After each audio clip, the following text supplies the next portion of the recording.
Hello friends, मी Vishakha global online मराठीमध्ये आपल्या सर्वांचं स्वागत आहे. आजच्या सेशनमध्ये आपल्याला महाराष्ट्र सेट 2022 साठी पेपर 2 अर्थशास्त्राचं प्रिपरेशन करायचं आहे. युनिट आहे स्टॅटिस्टिक्स अँड इकॉनॉमेट्रिक्स, सांख्यिकी व अर्थमिती, आणि या युनिटवरचे MCQs आपल्याला बघायचे आहेत. So let's start with today's session. Session start करण्यापूर्वी एक इम्पॉर्टंट सूचना किंवा संधी आहे त्या स्टुडंटसाठी जे स्टुडंट्स यावर्षीची एक्झाम टार्गेट करत आहेत, 26 मार्चची एक्झाम टार्गेट करत आहेत, त्यांच्यासाठी आम्ही आता खूप कमी वेळ राहिलेल्या एक्झामसाठी यासाठी टेस्ट सिरीज लॉन्च करत आहोत, ज्याची बॅच स्टार्ट होते 5 फेब पासून. ज्या टेस्ट सिरीजमध्ये तुम्हाला टोटल 50 टेस्टचा अभ्यास करायला मिळणार आहे. डेली एक टेस्ट तुम्ही सॉल्व्ह करणार आहात, त्याचं सोल्युशन तुम्हाला मिळेल आणि स्कोर देखील तुम्ही त्याचा बघू शकणार आहात. 50 क्वेश्चन एका टेस्टमध्ये असतील, म्हणजे टोटल किती क्वेश्चन्सचा तुमची प्रॅक्टिस होणार आहे या टेस्ट सिरीजमध्ये हे तुमच्या लक्षात येईल. म्हणजे पेपर 1चा कंप्लीट अभ्यास तुमचा याच्यामध्ये होणार आहे या टेस्ट सिरीजमध्ये. या टेस्ट सिरीजची फीस आहे 1000 रुपीज. इकडे दिलेल्या व्हॉट्सअप नंबरवरती मेसेज करून तुम्ही लगेचच या टेस्ट सिरीजला जॉईन होऊ शकता. आपलं नाव नोंदणी आत्ताच करून ठेवा, जेणेकरून 5 तारखेपासून तुमच्या प्रिपरेशनला रिव्हिजन प्रिपरेशनला स्टार्ट होईल. ठीक आहे. पेपर 1 प्रमाणेच पेपर 2 साठी देखील नोट्स आणि MCQs आमच्याकडे अवेलेबल आहेत. दिलेली सब्जेक्ट लिस्ट आहे, या सब्जेक्ट लिस्ट साठी नोट्स आणि MCQ अवेलेबल आहे. कमी वेळामध्ये जास्तीत जास्त अभ्यास किंवा रिव्हिजन तुमची या नोट्स आणि MCQs मध्ये होईल. 1600 रुपये त्याची फीस आहे. 20% डिस्काउंट त्याच्यावरती आम्ही प्रोव्हाइड करत आहोत. आफ्टर डिस्काउंट त्याची फीस होते 1280 रुपये. आणि सेम इकडे प्रोसिजर आहे नोट्स आणि MCQ घेण्यासाठी. दिलेल्या व्हॉट्सअप नंबरवरती मेसेज करायचा आहे. ओके, आणि लगेच तुम्ही जॉईन होऊ शकता आणि लगेचच नोट्स आणि MCQs तुम्हाला मिळतात. ओके, फर्स्ट क्वेश्चन आहे आजचा. Null hypothesis and alternative hypothesis is denoted by. आपल्याला माहिती आहे हायपोथेसिस टेस्टिंग म्हणजे गृहीतक चाचणीमध्ये नल हायपोथेसिस आणि अल्टरनेटिव्ह हायपोथेसिस अशा दोन प्रकारचे हायपोथेसिस मांडले जातात. ठीक आहे. नल हायपोथेसिस मध्ये काय असतं, तर जे आपले हायपोथेसिस असतात, गृहीतक असतात, हे एक्सेप्ट करतो किंवा जे मागच्या प्रमाणे आहेत त्याच प्रमाणे असतं आणि अल्टरनेटिव्ह मध्ये चेंज असतो. ठीक आहे. फॉर एक्झाम्पल काय आहे की एक फार्मास्युटिकल कंपनी आहे आणि ती औषधं तयार करते. तर पूर्णपणे सॅम्पल मधून थोडे सॅम्पल्स आपण या पॉप्युलेशन मधून, ठीक आहे, या पॉप्युलेशन मधून सॅम्पल्स निवडतो, कुठले लोक हे औषध स्पेसिफिकली वापरतात. तर ते स्पेसिफिकली औषध वापरणारे लोक आणि त्यांनी एखादं नवीन औषध जर तयार केलं तर त्याचं हायपोथेसिस आपल्याला मांडायचं. ते कसं मांडणार आपण, की पूर्वी आपण विचार केला की आधीच्या औषधाला 20% लोक वापरत होते आणि नल हायपोथेसिस मध्ये काय म्हणणार आपण, की आताचं नवीन औषधही 20% लोकच वापरत आहेत. पण अल्टरनेटिव्ह हायपोथेसिस मध्ये काय येणार, की आधीच्या औषधापेक्षा आताचं औषध हे आणखीन चांगलं आहे. ठीक आहे. हे झालं अल्टरनेटिव्ह हायपोथेसिस याशी रिलेटेड. ठीक आहे. हे नल हायपोथेसिस आणि अल्टरनेटिव्ह हायपोथेसिस या दोन्ही मधला फरक आहे किंवा हे दोन अशा प्रकारे मांडले जातात. ऑप्शन्स काय आता, नल हायपोथेसिस, अल्टरनेटिव्ह हायपोथेसिस. सुरुवातीला नल आहे म्हणजे आपल्याला नल सुरुवातीला कसं डिनोट करतात ते सांगायचं आहे आणि दुसरं अल्टरनेटिव्ह कसं आहे ते सेकंडला दाखवायचं. ऑप्शन आहे H0 असं लिहिलेलं आहे, H1 respectively, H1 S0 respectively, alpha beta respectively, none of this. आता यापैकी डिनोट कसं करणार आहे ते आपल्याला सांगायचं आहे. ठीक आहे. आता हे H1 च्या ऐवजी आपण इथे A घेणार आहोत. ठीक आहे. अल्टरनेटिव्हचं असं डिनोट करतात. तर मग करेक्ट आन्सर काय असणार याचा, option A, B, C, D. तुम्ही आन्सर द्या चॅट बॉक्स मध्ये, तुम्हाला काय वाटतं गेस करा.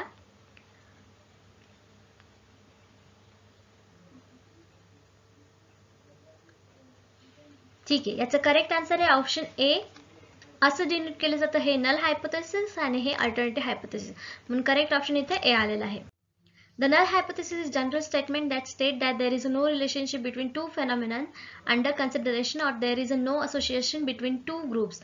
An alternative hypothesis is a statement that describes that there is a relationship between two selected variables in a study. ठीक आहे. जसं मी एक्सप्लेन केले, नल हायपोथेसिस कशाला म्हणतात, अल्टरनेटिव्ह हायपोथेसिस कशाला म्हणतात.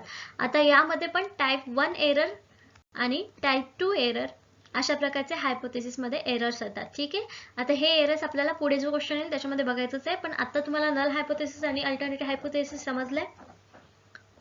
ठीक आहे. नेक्स्ट क्वेश्चन आहे, the dash dash is a set of value for testing static for which the null hypothesis is rejected in a hypothesis test. आता याला काय म्हणतात, की जेव्हा नल हायपोथेसिस आपण रिजेक्ट करतो त्या हायपोथेसिस टेस्टला काय म्हणतात. ऑप्शन आहे क्रिटिकल रिजन, रिजेक्शन रिजन, आणि either a or either b, option none of this. आता याचं करेक्ट आन्सर जे आहे ते क्वेश्चन मध्येच आपल्याला दडलेलं आहे. ठीक आहे, rejected hypothesis, null hypothesis is rejected.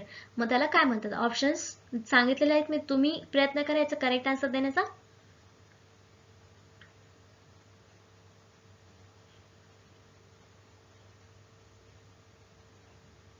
Option A, B, C, D, काय करेक्ट आन्सर असणार आहे?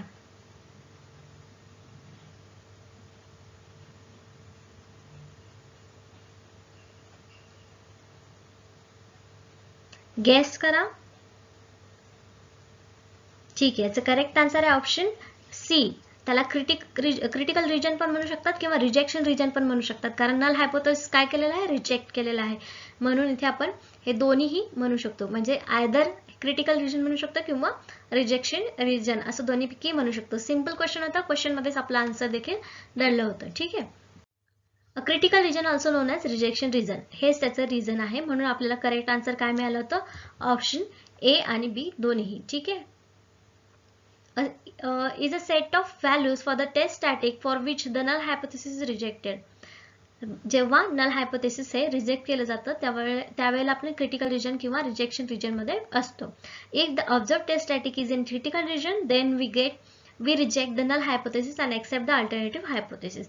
क्रिटिकल रिजन मध्ये काय होतं, आपण नल हायपोथेसिस जे आहे ते एक्सेप्ट करतो आणि अल्टरनेटिव्ह हायपोथेसिस जे आहे ते कसं करतो, सॉरी, नल हायपोथेसिस रिजेक्ट करतो आणि अल्टरनेटिव्ह हायपोथेसिस एक्सेप्ट करतो. ही सिच्युएशन कधी असते, जेव्हा स्टॅटिक टेस्ट आपण क्रिटिकल रिजन मध्ये बघतो. ठीक आहे, नेक्स्ट क्वेश्चन आहे, not rejecting null hypothesis when it is in fact false is. आता इथे एरर आले बरं का. ठीक आहे, आपण बघूया.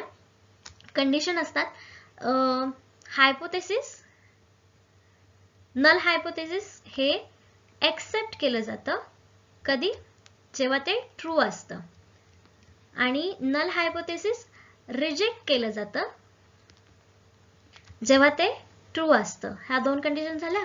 त्याच्यानंतर आहे नल हायपोथेसिस एक्सेप्ट केलं जातं जेव्हा ते फॉल्स असतं, आणि नल हायपोथेसिस रिजेक्ट केलं जातं जेव्हा ते फॉल्स असतं. ठीक आहे, आता नल हायपोथेसिस एक्सेप्ट केलं जातं ट्रू, तेव्हा हे कसं झालं, हे वाक्य बरोबर आहे किंवा हे जे कंडिशन आहे ती बरोबर आहे. नंतर नल हायपोथेसिस रिजेक्ट केलं जातं जेव्हा ते चुकीचं असतं. हे दोन जे ऑप्शन्स आहेत ते करेक्ट असू शकतात, पण जेव्हा नल हायपोथेसिस खरं आहे पण तरी पण आपण त्याला रिजेक्ट करतो, हा झाला आपला टाईप 1 एरर. ठीक आहे, आणि दुसरं काय, जेव्हा नल हायपोथेसिस एक्सेप्ट करतो जेव्हा ते चुकीचं असतं तरी सुद्धा, मग हे काय झालं, टाईप 2 एरर. तर हे समजलंय, टाईप 1 एरर, टाईप 2 एरर कधी येतो. ठीक आहे, मग आता इथे आपल्याला एक कंडिशन दिलेलं आहे, not rejecting null hypothesis when it is in fact false, म्हणजे रिजेक्ट करतो जेव्हा ते फॉल्स असतं, म्हणजे आपली चौथी कंडिशन आहे. मग हे कसं असणार आहे, करेक्ट आन्सर याचं काय येणार आहे ऑप्शन आपला, याचं करेक्ट आन्सर असणार आहे ऑप्शन बी, टाईप 2 एरर.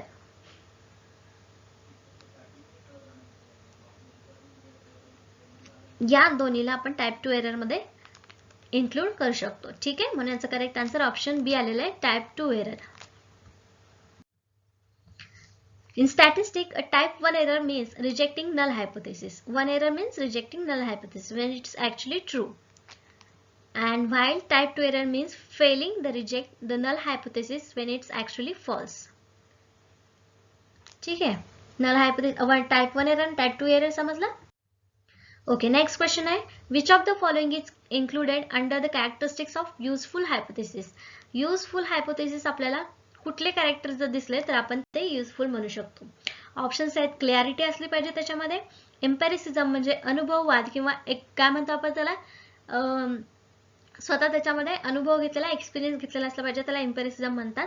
त्याच्यानंतर स्पेसिफिसिटी म्हणजे विशिष्टता असणे. तर या आणि डी ऑप्शन आहे ऑल ऑफ दिस. तर या करेक्ट ऑप्शन मध्ये याच्यातलं कुठलं असणार आहे जे कॅरेक्टरिस्टिक्स दाखवायला आपल्याला युजफुल म्हणजे उपयुक्त हायपोथेसिस. ठीक आहे, उपयुक्त गृहीतकाचं. ऑप्शन ए, बी, सी, डी काय असेल करेक्ट आन्सर याचा, गेस करू शकता तुम्ही. ऑप्शन ए, बी, सी, डी.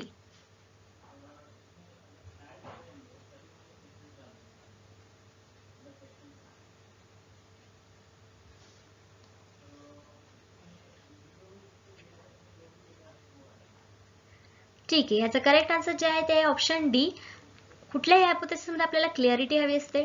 अनुभव असेल तर आणखीन चांगलं ते सगळ्या लोकांना किंवा सगळ्या ग्रुप्सला ते लागू होईल, आणि विशिष्टता असेल तर त्या हायपोथेसिस आणखी उपयुक्त ठरतं. म्हणून वरचे तिन्ही ऑप्शन्स जे आहेत ते बरोबर आहेत. All of these useful hypothesis, characteristics of useful hypothesis. ठीक आहे. Okay, a good hypothesis must possess the following characteristics. काय काय असलं पाहिजे गुड हायपोथेसिस मध्ये? It is never formulated in form of question. ते कधीच क्वेश्चन फॉर्म मध्ये नसलं पाहिजे. हायपोथेसिस म्हणजे काय माहितीये का? जे आपण एखाद्या आपला प्रयोग करणार आहोत किंवा जो रिसर्च करणार आहोत, त्या रिसर्च वरती एखादं स्टेटमेंट, अंदाज स्टेटमेंट, त्याला आपण हायपोथेसिस म्हणतो. मग ते क्वेश्चन फॉर्म मध्ये असू शकतं का? नाही. ठीक आहे. It should be empirically tested, म्हणजे ते अनुभवातून टेस्ट केलं गेलं पाहिजे. वेदर इट इज राईट और रॉंग, म्हणजे चुकीचा असो किंवा बरोबर असो. It should be specific and precise. ठीक आहे. हे स्पेसिफिक, विशिष्ट असलं पाहिजे. हे सुद्धा आपण बघितलं आहे. It should specify variables between which the relationship is to be establish. म्हणजेच काय, तर व्हेरिएबल्स मध्ये कुठलं कुठलं रिलेशनशिप आहे ते सुद्धा याच्यामध्ये क्लिअरिफाय, स्पेसिफाय झालं पाहिजे. हे कशाचे कॅरेक्टरिस्टिक्स आहेत, वैशिष्ट्य आहेत? तर गुड हायपोथेसिसचे, ज्याच्यावर आपल्याला क्वेश्चन विचारला होता की गुड हायपोथेसिसचे कुठले गुण आपल्याला असले पाहिजे. तर आपण करेक्ट आन्सर दिलं होतं option D, all of these. म्हणजे वरचे सगळे जे ऑप्शन्स होते ते आपण दिले होते. तर त्या व्यतिरिक्त याच्यामध्ये आणखी हे कॅरेक्टरिस्टिक्स असू शकतात गुड हायपोथेसिसचे. ओके, नेक्स्ट क्वेश्चन आहे, probability of rejecting the null hypothesis when it is true is called. आता इथे काय सांगायचं बघा, नल हायपोथेसिस काय केलेलं आहे? रिजेक्ट केलेलं आहे जेव्हा ते कसं आहे? ट्रू आहे. कुठल्या प्रकारचा एरर असणार आहे इथे? Option A type 2, type 1, standard error and none of this.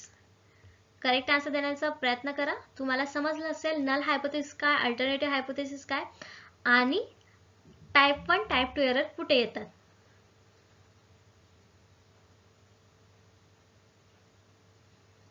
Try करा, गेस करा.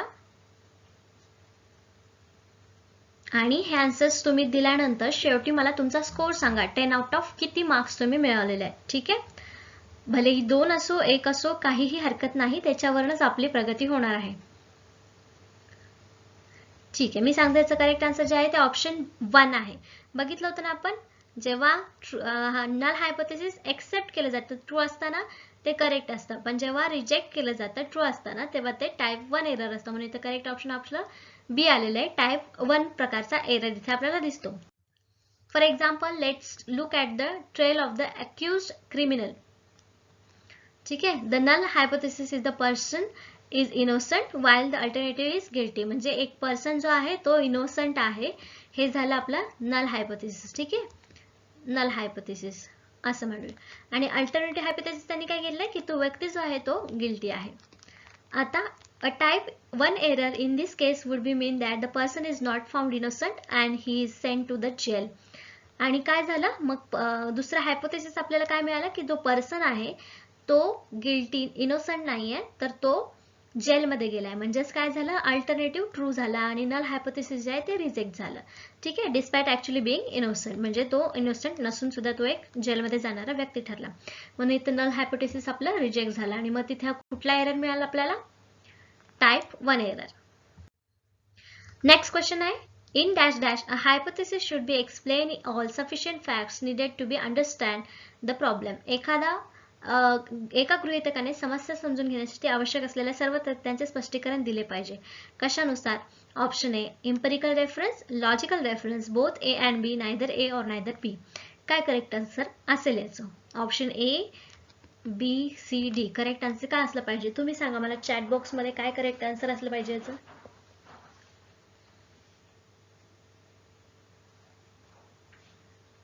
येऊ द्या तुमच्याकडून आन्सर्स.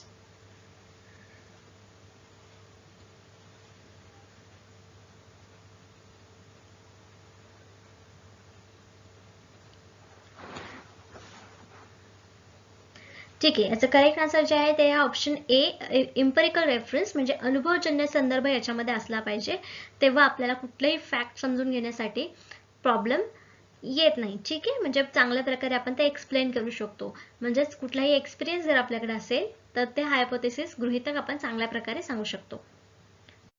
ठीक आहे. एम्पिरिकल आर्टिकल, ओरिजिनल रिसर्च हा कशावरती असतो, एक्सपिरियन्सवर बेस असतो, म्हणजे स्वतः अनुभव घेतो आपण, ऑब्झर्वेशन करतो रॅदर दॅन सिस्टमॅटिक लॉजिक, म्हणजे कुठलेही सिस्टमॅटिक लॉजिक लावण्याच्या ऐवजी एक्सपिरियन्स घेऊन ऑब्झर्वेशन करून जेव्हा जे आपण काढतो तेव्हा ते चांगल्या प्रकारचं झालेलं असतं. काय, एम्पिरिकल ऑब्झर्वेशन झालेलं असतं.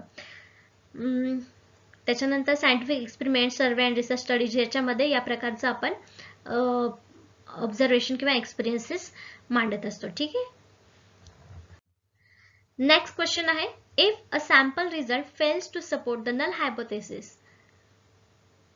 sample result fails to support the null hypothesis, we must conclude that something else is true, which term as. आता ह्याला काय म्हणतात की सॅम्पल रिझल्ट जर आहे त्याच्यातून शून्य गृहीतकाचा समर्थ करण्यासाठी अयशस्वी झाला, म्हणजे काय झालं, नल हायपोथेसिस रिजेक्ट केलाय. ठीक आहे. आणि that is true which term as, आणि काहीतरी बरोबर आहे हे करण्यासाठी ते चुकीचं ठरलेलं आहे. ठीक आहे. तर अशा प्रकारात कुठला एरर तिथे आपल्याला दिसून येईल. क्वेश्चन नीट वाचा, समजून येईल तुम्हाला कुठला आन्सर याला द्यायचा आहे. Option a type 1 error, option b type 2 error, c alternative hypothesis, none of this. काय असेल याचा करेक्ट आन्सर, ट्राय करा, गेस करा.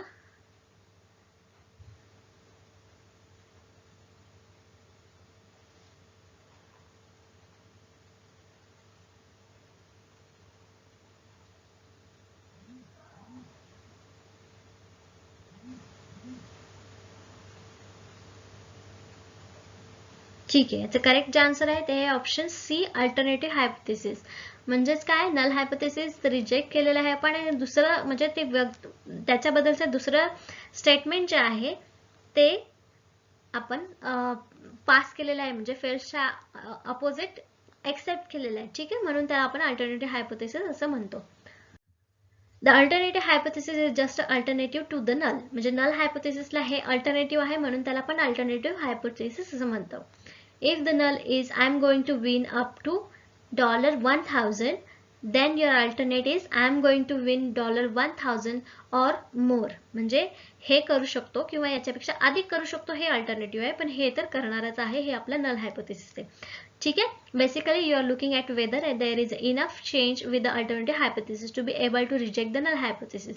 म्हणजे कसं, नल हायपोथेसिस काय होतं आपलं, मगाशी जे औषध आहे ते पहिल्यापेक्षाच 20% लोक वापरणार आहेत, आणि मग अल्टरनेटिव्ह ह्याला काय दिलेलं आहे की जे नवीन औषध आपण निर्माण केलेलं आहे ते औषध जास्त प्रमाणावर लोक वापरतील कारण ते त्याच्यापेक्षा चांगलं आहे. हे झालं आपला अल्टरनेटिव्ह हायपोथेसिस. ठीक आहे.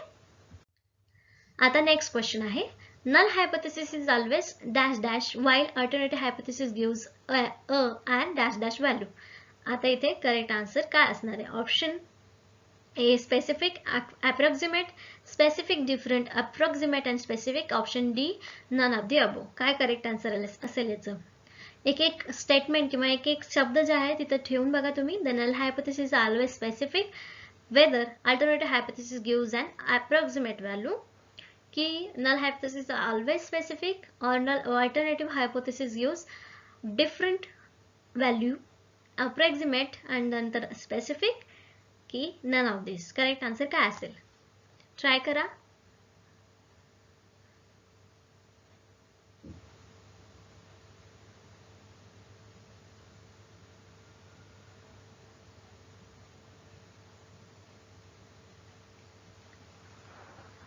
ठीक आहे, सांगू शकता कोणी आन्सर. ठीक आहे. याचं करेक्ट आन्सर जे आहे ते आहे ऑप्शन ए स्पेसिफिक आणि approximate. Null hypothesis always specific. बघितलं ना आपण 20% म्हणजे 20%च लोक तिथं ते वापरत आहे औषध, आणि गिव्स हायपोथेसिस म्हणजे अंदाजे, आपण सांगू शकत नाही किती टक्के लोक ते औषध वापरत असतील, पण सांगू शकतो की त्याच्यापेक्षा जास्त वापरू शकतील, म्हणजेच काय अंदाज आहे तिथे, अप्रॉक्सिमेट व्हॅल्यू आपण तिथे सांगू शकतो. म्हणून करेक्ट ऑप्शन आहे ऑप्शन ए. ठीक आहे, विशिष्ट अंदाजे. The null hypothesis is what the researcher tries to disprove, whereas alternative hypothesis is what the researchers want to prove. म्हणजेच अल्टरनेटिव्ह हायपोथेसिस जे आहे ते रिसर्चरला प्रूव्ह करायचं असतं, त्याच्यासाठी नल हायपोथेसिस आपल्याला मांडावं लागतं. Null hypothesis represents no observe effect, whereas the alternative hypothesis reflects some observed effect. ठीक आहे. ओके, नेक्स्ट क्वेश्चन आहे when the population mean is either lower higher than some hypothesize value that dash is consider to be appropriate. आता काय आहे, जे population मीन आहे, जे sample आपण निवडलेलं आहे त्याचं मीन जे आहे ते कसं येणार आहे, जे आपण व्हॅल्यू हायपोथाइज केलेले आहे म्हणजे गृहीत धरलेले आहे त्याच्यापेक्षा कमी येऊ शकते किंवा जास्त येऊ शकते. मग अशा वेळेला आपल्याला कुठली टेस्ट लागू होईल किंवा कन्सिडर केली जाईल. Option A 1 tail test, B 2 tail test. ठीक आहे. Option C both A and B, none of this. Correct answer काय असेल, तुम्हाला काय वाटतं करेक्ट आन्सर काय असायला पाहिजे याचं?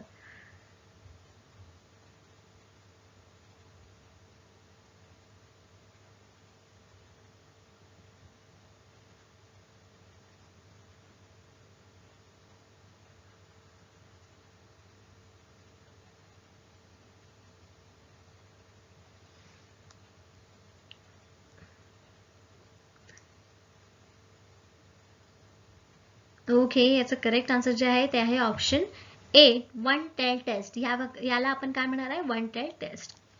ठीक आहे, एक्सप्लेन करूया पुढे. 1 टेल टेस्ट काय म्हणतो रिझल्ट त्याचा, from an alternative hypothesis we specifies the direction. 1 tail मध्ये आपल्याला डायरेक्शन दिलेली आहे की हायर किंवा लोअर असेल. when the alternative hypothesis state that the parameter is in fact either high, bigger or smaller the value specific in the null hypothesis. null hypothesis मध्ये त्याची value जी आहे जास्त असेल किंवा स्मॉलर असेल त्यावेळेस आपण काय म्हणतो की 1 टेल टेस्ट आहे. ठीक आहे. 2 टेल टेस्ट कधी म्हणतो आपण, 2 tail hypothesis test is designed to show whether the sample mean is significantly greater than the significantly less than the mean of the population. मग तिथं व्हॅल्यू आपण बघितली की पॉप्युलेशन जास्त आहे की नाही हे इथं आपल्या पॅरामीटर्स वरून दाखवायचं आहे 2 टेल मध्ये. 2 tail test gets its name from testing area under the both tails the normal distribution. ठीक आहे. इथे बोथ टेल्स म्हणजे दोन्ही प्रकारचा ह्याच्यामधलं सुद्धा कॅरेक्टरिस्टिक ह्याच्यामध्ये येईल आणि मग ती 2 टेल्स टेस्ट होईल. पण आपल्याला फक्त विचारलं होतं की स्मॉलर किंवा बिगर येऊ शकते. ठीक आहे. नेक्स्ट क्वेश्चन आहे accepting the null hypothesis when it is incorrect this is known as. आता ह्याला काय म्हणतात, जेव्हा आपण नल हायपोथेसिस जे आहे ते एक्सेप्ट करतो, कधी, जेव्हा ते इनकरेक्ट असते. म्हणजे इथं आपल्याला काय मिळणार आहे, टाईप 1 एरर मिळणार आहे. बरोबर. मग दिस इज नोन ॲज याला काय म्हणतात, option A error of data, error of statistics, error of tools, this none of this. Correct answer काय असेल याचं?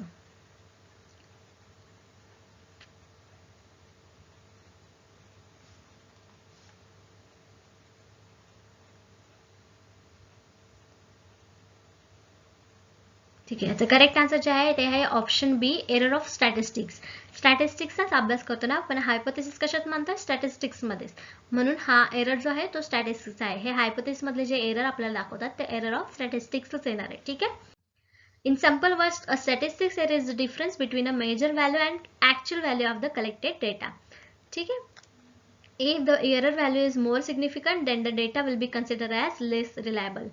जर तो डेटा जो आहे तो आपल्याला more significant असेल, जास्तीत जास्त एरर दाखवत असेल, तर data will be consider as less reliable. म्हणजे जर जास्त एरर तर त्याचा विश्वासार्हता कशी असणार आहे, कमी असणार आहे. म्हणून कमी एरर तेवढा तो जास्त रिलायबल असेल आपला डेटा. ठीक आहे. म्हणजे हा एरर कशातला आहे, स्टॅटिस्टिक मधला आहे. समजलं?